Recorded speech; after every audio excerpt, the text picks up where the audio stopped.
कहानी की शुरुआत 5000 साल पहले दिखाते हुए होती है, जहाँ पे हम एक जालिम राजा को हुकूमत करते हुए देखते हैं। एक वो भी वक्त था जब ये शहर आजाद हुआ करता था, लेकिन अब इस जालिम राजा ने यहाँ के लोगों को अपना गुलाम बना लिया है। ये राजा यहाँ के सभी लोगों से जमीन की खुदवाई करवा रहा होता है। असल में इसको एक ऐसे मटेरियल की तलाश थी, एक ऐसी चीज की तलाश थी जो इसको जादुई ताकतें दे सकती थी, और इस वजह से ये पहले से ज्यादा ताकतवर हो जाता और इस शहर पे नहीं बल्कि पूरी दुनिया में ही हुकूमत कर सकता था। बेसिकली इस मटेरियल का नाम एटर्नियम है, जिसकी मदद से ये एक ऐसा ताज बना लेगा जिससे ये अपने अंदर सुपर हीरो वाली पावर्स को हासिल कर सकता है। यहाँ पे मामूल के मुताबिक मजदूर खुदाई कर रहे होते हैं और उसी दौरान एक मजदूर को एटर्नियम पत्थर मिल जाता है, जिसको वो जालिम राजा हासिल कर लेता है और बहुत जल्द ही अपना वो ताज भी बना लेता है, जिसको पहनने से उसे बहुत सी ताकतें मिलने वाली हैं। इसी बीच में हम एक छोटे लड़के को भी देखते हैं जो कि उस जालिम राजा के खिलाफ खड़ा हो जाता है। वो गाँव वालों को समझाता है कि हमें इस जुल्म से बचना चाहिए, हमें उसके आगे नहीं झुकना चाहिए। लेकिन जब जालिम राजा को पता चलता है कि ये तो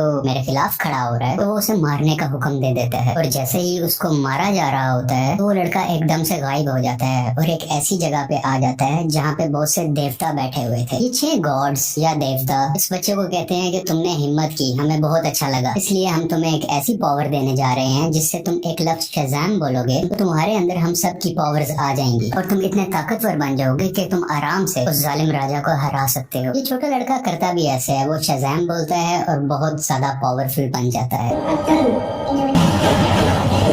और फौरन ही वो उस राजा के महल में आ जाता है, जहाँ पे वो अपना शैतानी ताज पहन रहा होता है कि उसके पास बहुत सी पावर्स आ जाए। लेकिन ये छोटा लड़का जो शज़ाम बोलने के बाद अब बहुत पावरफुल बन चुका है, वो वहाँ आके तबाही मचा देता है और सबको मारने लगता है। ये इतने गुस्से में होता है कि जालिम राजा के साथ साथ वहाँ के पूरे शहर को ही तबाह कर डालता है। और यहीं से कहानी जाती है 5000 साल बाद और हम प्रेजेंट का टाइम देखते हैं। अभी के टाइम पे भी हमें वही शहर दिखाया जाता है, जहाँ पर एक गैंग ने पूरे तरीके से इस शहर पे कब्जा किया होता है। ये लोगों पे जुल्म कर रहे हैं, लूट मार कर रहे हैं, पूरी तरह से इस शहर को कंट्रोल में कर रखा है। असल में इस गैंग का एक ही मकसद है कि उस ताज को तलाश करना, यानी कि ये उसी क्राउन, उसी ताज को तलाश कर रहे होते हैं जो आज से 5000 साल पहले उस जालिम राजा ने बनाया था। वो खुद तो मारा गया था, लेकिन उसका ताज अभी भी कहीं न कहीं इसी शहर में ही दफन है। अब हम एक लड़की को देखते हैं जिसका नाम एड्रियाना है। वो भी इसी ताज को ही ढूंढ रही होती है। ये लड़की पुरानी चीजों को ढूंढने में काफी एक्सपर्ट है, क्योंकि ये आर्कियोलॉजिस्ट है, यानी ये वो लोग होते हैं जो जमीन की खुदाई करते हैं और हिस्ट्री की बहुत सी चीजों के बारे में काफी मालूमात भी रखते हैं। तो ये लड़की एड्रियाना एक केव में जाती है, एक गार में जाती है, जहाँ पे काफी कोशिशों के बाद इसको वो ताज मिल भी जाता है। एड्रियाना और उसके साथी इसी बात को लेके खुश हो ही रहे होते हैं, तो हमें पता चलता है कि इसी का एक साथी जिसका नाम इस्माइल है, वो उसी गैंग के साथ मिला हुआ है जिसने पूरे शहर पे कब्जा कर रखा है। तभी इस्माइल अपने साथ आए हुए एक साथी को मार देता है और अपने गैंग के दूसरे लोगों को भी उसी गार में बुला लेता है।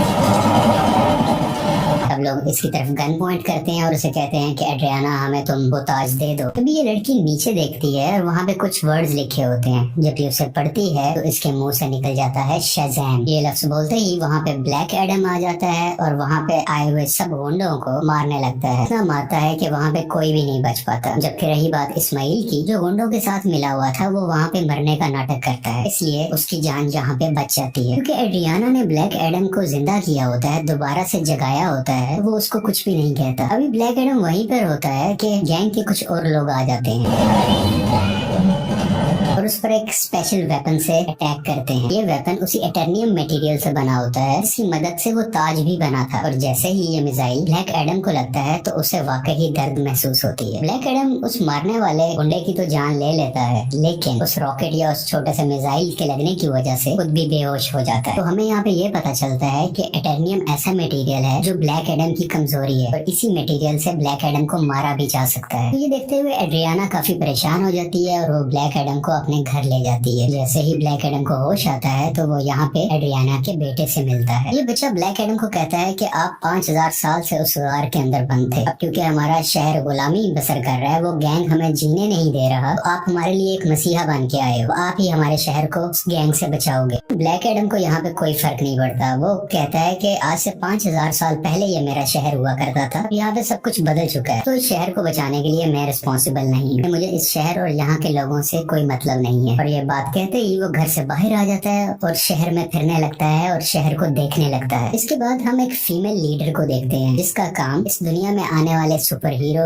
और सुपर विलन्स को रोकना होता है। दुनिया में ऐसे हालात रखने होते हैं जिसकी वजह से आम लोगों को कोई मुश्किल ना आए और हमारी जमीन को भी कोई खतरा ना हो। वो यहाँ पे एक सुपर हीरो हॉकमैन से बात कर रही होती है। कहती है कि ब्लैक एडम अब वापस आ चुका है और उसे अगर रोका ना गया वो पहले की तरह इस बार भी बहुत ज्यादा तबाही मचा सकता है। और वो अगर पागल हो गया, वो गुस्से में आ गया, तो उसको रोकना लगभग नामुमकिन है। हॉकमैन इस चीज के लिए राजी हो जाते हैं और अपनी टीम इकट्ठी करते हैं जिसमें और भी बहुत से सुपर हीरोज शामिल होते हैं और सब मिलकर ब्लैक एडम को पकड़ने के लिए निकल जाते हैं। दूसरी तरफ उस गैंग के कुछ लोग एड्रियाना के घर पहुंच जाते हैं क्योंकि उन्हें पता था वो ताज अभी भी उसी के पास है, तो वो ताज लेने ही गए थे। और जैसे ही वो लोग एड्रियाना की फैमिली पे हमला करने वाले होते हैं तो ब्लैक एडम्स वहाँ पे उनको बचाता है और उस गैंग के लोगों को एक बार फिर से मार डालता है।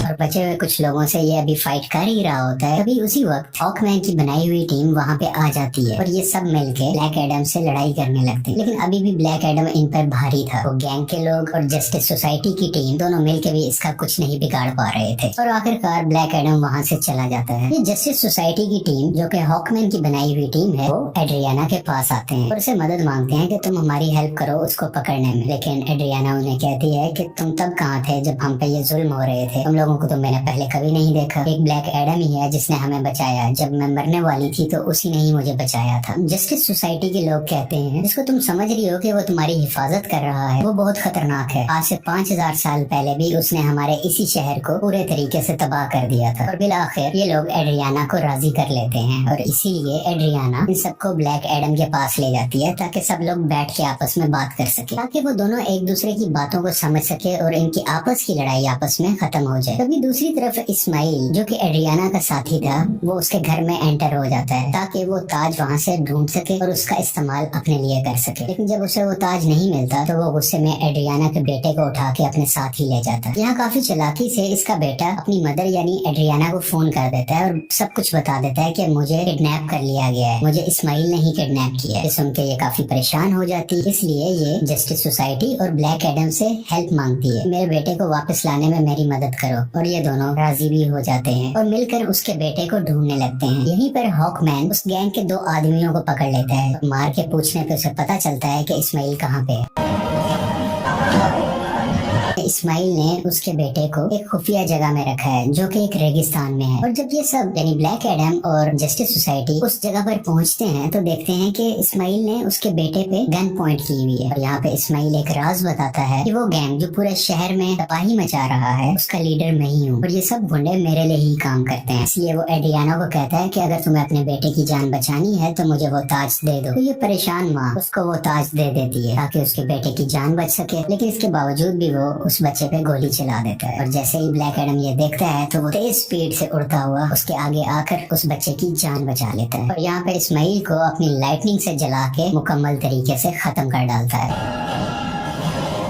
यहाँ पे ब्लैक एडम भी हॉकमैन से मिलता है और उसको एक बहुत बड़ा राज बताता है कि आज से 5000 साल पहले वो लड़का जिसने उस जालिम राजा के खिलाफ आवाज उठाई थी वो मैं नहीं था बल्कि वो मेरा बेटा था। और जब जालिम राजा मेरे बेटे को मार रहा था तो वो उसी वक्त वहीं से गायब हो गया था। इस चीज को देखते हुए जालिम राजा को बहुत गुस्सा आया क्योंकि अब वो मेरे बेटे को तो ढूंढ नहीं पा रहा था, तो उसने मुझे मेरे घर वालों को पकड़ लिया और हमें बहुत मारा पीटा। हमें इतने बुरे तरीके से मारा गया कि शायद कुछ जानवरों पे भी ऐसा सलूक नहीं करता। देखते ही देखते मेरी वाइफ वहीं पर मारी गई और मैं भी तकरीबन मरने ही वाला था। तभी मेरा बेटा मेरे पास वापस आ गया जिसके पास बहुत सी शक्तियां थी, बहुत सी पावर्स थी और उसने अपनी सारी पावर्स मुझे दे दी, यानी कि अब सारी पावर्स मेरे अंदर आ चुकी थी। अभी हम दोनों बात कर ही रहे थे तभी जालिम राजा के लोगों ने एक बार फिर से हम पे हमला कर दिया। वहाँ पे मैं तो बच गया क्योंकि मेरे पास बहुत सी पावर्स थी, लेकिन मेरा बेटा मेरी आंखों के सामने ही मारा गया। अपने बेटे को मरता हुआ देख के मैं आग बबूला हो गया, यानी मुझे बहुत गुस्सा आ गया और मैंने जालिम राजा और उसके लोगों को तो मार दिया, लेकिन वो पावर्स, वो शक्तियां मेरे काबू में नहीं रही। मैं उन्हें कंट्रोल ही नहीं कर सका। और देखते ही देखते ये पूरा शहर मेरे ना चाहते हुए तबाह हो गया। मेरा ऐसा करने की वजह से उन देवताओं ने, जिन्होंने मेरे बेटे को शक्ति दी और वो शक्ति अब मेरे पास है, वो बहुत नाराज हो चुके थे कि मैंने अपनी पावर का मिसयूज किया है, मैंने अपनी पावर को कंट्रोल में नहीं रखा। इसीलिए उन्होंने मुझे उस केव में बंद कर रखा और मैं कई हजार साल तक उस केव, उस गार के अंदर बंद रहा। जब एड्रियाना ने आके नाम लिया तो मैं एक बार दोबारा से जिंदा हो गया। यहाँ पे ब्लैक एडम को अभी भी बहुत अफसोस होता है कि उसकी वजह से पहले भी बहुत ज्यादा तबाही मची और अब भी बहुत ज्यादा तबाही मची है, बहुत से लोग मारे गए। वो हॉकमैन को कहता है कि मैं सरेंडर करना चाहता हूँ, मैं अपनी पावर्स को खत्म करके तुम लोगों के हवाले करना चाहता हूँ ताकि मेरी वजह से किसी को कोई नुकसान ना पहुंचे। इसके बाद ब्लैक एडम शज़ैम का वर्ड बोलता है, जिससे वो वापस से अपनी एक नॉर्मल फॉर्म में आ जाता है, यानी वो एक नॉर्मल इंसान बन जाता है जिसके पास इस वक्त सुपर पावर्स नहीं है। और जब तक ये दोबारा शज़ैम नहीं बोलेगा तब तक ये वापस से ब्लैक एडम नहीं बन सकता। इसलिए ये इनसे रिक्वेस्ट भी करता है, तुम मेरे साथ कुछ ऐसा करो कि मैं दोबारा से ये वर्ड बोल ही ना सकूं। आखिरकार ब्लैक एडम को पानी के अंदर डाल दिया जाता है और उसके मुंह में एक ऐसी डिवाइस लगा दी जाती है जिस वजह से ये बोल ही ना पाए। ये एक छोटी सी जेल होती है जिसमें ब्लैक एडम को बंद कर दिया जाता है। दूसरी तरफ हमें इस्माइल को दिखाया जाता है जो कि मर चुका था और अब वो हेल के अंदर आ गया है। इस्माइल को एक बात शुरू से पता थी कि अगर वो उस ताज की ताकत को हासिल करना चाहता है तो उसका तरीका ये है कि उसको वो ताज अपने हाथ में पकड़ना होगा और उसी वक्त कोई ना कोई उसको मारे ताकि वो मर के हेल में आ जाए, यानी कि जहन्नुम में आ जाए और वो हेल के डीमन से यहाँ पे मिल सके जिनसे वो पावर हासिल कर सके। ये सारी बातें इस्माइल शुरू से ही जानता था, इसीलिए उसने ब्लैक एडम को उकसाया कि मैं जैसे ही एड्रियाना के बेटे को मारूंगा ब्लैक एडम आके उसे बचाएगा और मुझे मार डालेगा, और उसी वक्त ताज भी उसके हाथ में ही था। ये सब बातें ये शुरू से जानता था और सब कुछ इसके प्लान के मुताबिक ही हो रहा था। यहाँ हेल के डीमंस इस्माइल से मिलते हैं और उसको अपनी पावर्स दे देते। पहले जैसा इंसान नहीं था, ये सबाक बन चुका होता है। इन पावर्स के साथ इस दुनिया में आ जाता है और हर तरफ तबाही मचाने लगता है। जैसे ही जस्टिस सोसाइटी को इसके बारे में पता चलता है तो वो इसके मुकाबले के लिए इसके सामने आते हैं। यहाँ पे काफी देर लड़ाई चलती रहती है, लेकिन सबाक क्योंकि बहुत ज्यादा पावरफुल था, ये सब मिल के भी उसको नहीं रोक पा रहे थे।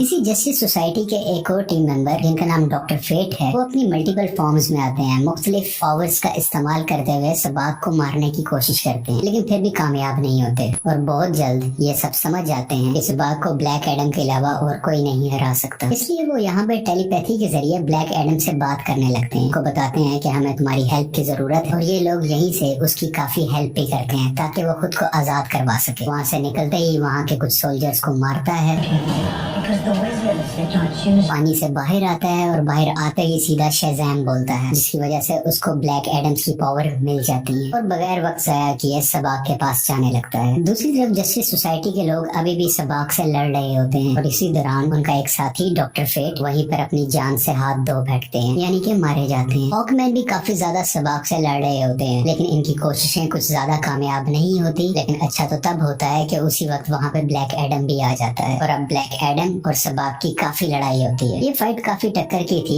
लेकिन वक्त के साथ ऐसा लग रहा था कि सिर्फ ब्लैक एडम ही है जो सबाक को हरा सकता है। और कुछ ही देर के बाद ब्लैक एडम सबाक के सर को पकड़ के उसके 2 हिस्से कर डालता है और उसको मुकम्मल तरीके से फाड़ कर आखिरकार सबाक की जान ले लेता है। इसी वजह से सबाक की मौत हो जाती है और सब कुछ सुकून में आ जाता है, सब कुछ ठीक होने लगता है। शहर के लोग ब्लैक एडम को अपना मसीहा, लेकिन तुम अपने इस शहर से ना निकलना, तुम इस शहर के लोगों के मसीहा बनो, उनका ख्याल रखो, गार्डियन बनो, मुझे उसे परवाह नहीं, लेकिन अपने इस शहर से तुमने नहीं निकलना, क्योंकि अगर तुम इस शहर से बाहर आए तो तुम्हारे लिए अच्छा नहीं होगा। यहाँ पे ब्लैक एडम बैठा उसको देखता है और कहता है कि मुझ पे कोई हुक्म नहीं चला सकता, और उसका जब भी कुछ भी करने को दिल करेगा वो अपनी ही मर्जी करेगा। लेकिन तभी वो लेडी बोलती है, हाँ शायद तुम ठीक कह रहे हो, तुम्हें इस दुनिया में रहने वाला तो शायद कोई नहीं रोक सकता, लेकिन मैं किसी ऐसे को जानती हूँ जो हमारी दुनिया से नहीं है। और ब्लैक एडम को गुस्सा आता है और वो स्क्रीन को ही तोड़ देता है जिससे वो लेडी बात कर रही थी। स्क्रीन के टूटने से हर तरफ धुआं ही धुआं होने लगता है और तभी उस धुएं से बाहर आता है सुपरमैन, और वो ब्लैक एडम को कहता है कि हमें शायद बैठ के बात करनी चाहिए। और यहाँ पे सुपरमैन के ये कहते ही इस मूवी की कहानी यहीं पे खत्म हो जाती है।